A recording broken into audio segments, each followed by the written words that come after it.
निकलकर महर्षि विश्वामित्र सरयू नदी की ओर बढ़े।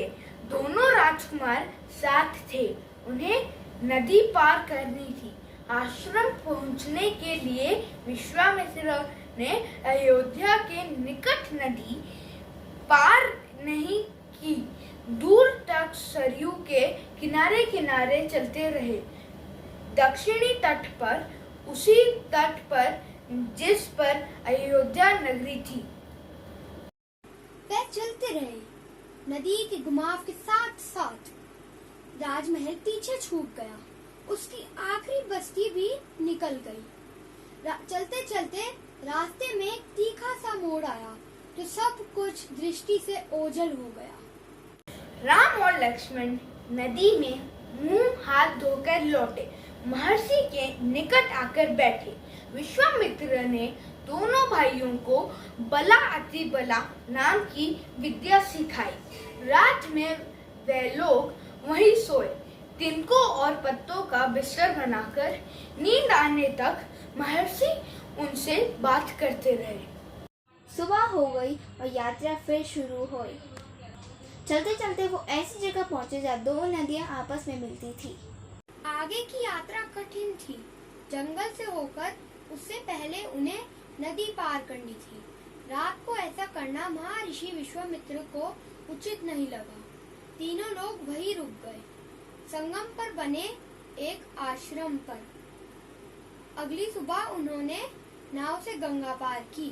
जानवर और वनस्पतियां तो इस जंगल की शोभा है, इनसे कोई खतरा नहीं है। असली खतरा तो राक्षसी ताड़का से है, वो यही रहती है। तुम्हें उस खतरे को हमेशा के लिए मिटा देना है।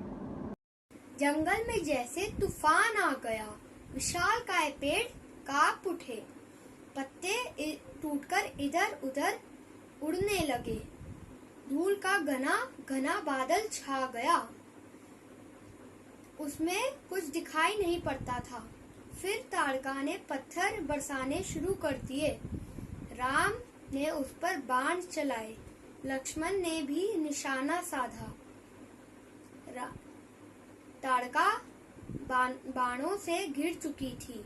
राम का हृदय में लगा। वह गिर गई, फिर उठ नहीं पाई। सिद्धाश्रम का अंतिम पहाड़ था, महर्षि का आश्रम। रास्ता छोटा भी था, मनोहारी भी। प्राकृतिक सौंदर्यों का आनंद लेते तीनों लोग जल्दी से ही आश्रम पहुंच गए। आश्रम वासियों ने उनकी अगवानी की, अभिनंदन किया। उनकी प्रशंसा दुगनी हो गई थी। महर्षि विश्वामित्र की आश्रम लौटने की खुशी, राम लक्ष्मण के आगमन का सुख।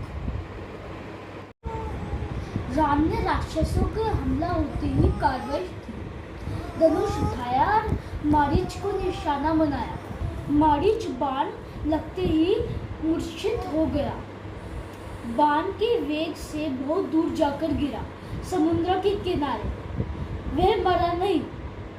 जब होश आया तब वह उठकर दक्षिण दिशा की ओर भाग गया। राम का दूसरा बाण सुबाहु को लगा। उसके प्राण वहीं निकल गए। सुबाहु के मरने के पर राक्षस सेना में भगदड़ बज गई। वे चित्ते चिल्लाते भागे। कुछ लक्ष्मण के बाणों का शिकार हुए, अन्य जान बचाकर भाग खड़े हुए। महर्षि विश्वामित्र का अनुष्ठान संपन्न हुआ। आज हम मिथिला जाएंगे, राजा जनक के दरबार में।